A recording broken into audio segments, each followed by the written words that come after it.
fucking long-haired pansy. They just don't make vampires like they used to. No mortal man would have dared come close enough to stake me in the heart. How is it that you met your doom? I was tempted by a young woman pure of heart to stay with her until the sun rose and burned me to ashes. Wait, that's it? Someone just told you to stay with them until daylight and you did? And I thought my death was stupid.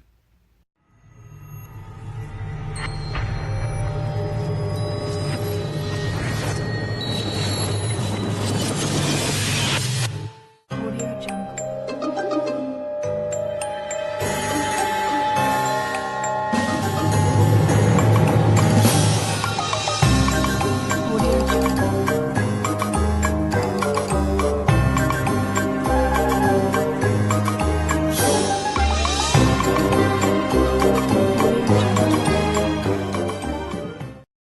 Bloodstone Subspecies 2 is yet another one of those sequels that takes place right where the first movie left off. In this, Rebecca, who has been bitten and transformed into a vampire, works to escape the villain Radu, and she also steals his family relic, the Bloodstone, so he goes to reclaim this relic and the woman he wishes to marry. When it comes to the first Subspecies movie, I do think it has its moments, and I understand that it has its own cult following, but honestly, as a whole, I find it kind of slow and boring. When I go into a full moon picture, I'm not expecting top quality filmmaking. All I want from this studio is some entertaining B-movie goodness, and Subspecies 2 delivers on that. The best part of all of the Subspecies movies is the villain character, Radu. I mean, he's just this really fun, sort of campy cartoon villain, and I love his visual design. He's like a straight cross between Nosferatu and Marilyn Manson. I also love the character of Radu's mother, which this film introduces. She is extremely creepy, and she's almost like the Emperor Palpatine to his Darth Vader. And I think it's kind of adorable that Radu still refers to her in this very childlike manner.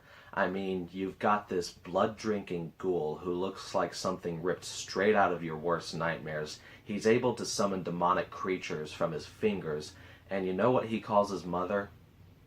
Mommy. Now, aside from the visual aspect of the vampires in this movie, one true compliment that I can give to it is that it does feel slightly more authentic than Puppet Master 3. Just like that movie, this takes place in a European setting, and the people who are native to Europe actually speak to each other in a foreign language. I also love the hero of the movie, Rebecca, although for all the wrong reasons. She is hilariously awful. I mean, there's a point early on in the movie where she's calling her sister on the phone for help, and she utters the words, "He bit me," with all of the conviction of a little girl tattling on her brother. "Mommy, the scary vampire man bit me." And she can't even decide whether she wants help or not. I mean, the majority of her storyline is basically comprised of her calling her sister on the phone, saying, help me," and then her sister will find her, and then she's like, don't help me, don't touch me." Also, does the sun really have an effect on vampires in this world? I mean, it's established that Rebecca is repelled by daylight, she flees from it, and then later she's in an ambulance which she escapes from to run down the street in broad daylight. I guess vampires really don't like sunburn. This is what we would call a first-degree burn. Overall, Subspecies 2 is definitely so bad it's good. And don't let my opinions on the first movie turn you off if you haven't seen it yet. Like I said, there are some people who genuinely like that movie, so go ahead and give it a shot. And while you're at it, this movie ends with a cliffhanger.